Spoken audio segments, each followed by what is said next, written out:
আসসালামু আলাইকুম। আমার নাম শেখ নাজিমুদ্দিন আহমেদ। আমি পঞ্চম শ্রেণীতে পড়ি। আমি একটি কবিতা আবৃত্তি করব। কবিতার নাম রৌদ্র লিখেছেন শামসুর রহমান। বর্গি এলো খাজনা নিতে, মারলো মানুষ কত, উড়লো শহর পড়লো শ্যামল, গ্রাম যে শত শত।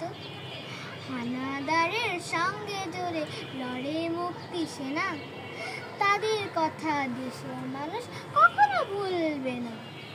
আবার দেখি নীল আকাশে পায়রা মেলে পাখা, মা হয়ে যায় দেশের মাটি তার বুকেতেই থাকা। কাল যেখানে আধার ছিল আজ সেখানে আলো, কাল যেখানে মন্দ ছিল আজ সেখানে ভালো, কাল যেখানে পরাজয়ের কালো সন্ধ্যা হয় আজ সেখানে নতুন করে রৌদ্র লিখে যায়। সবাইকে ধন্যবাদ।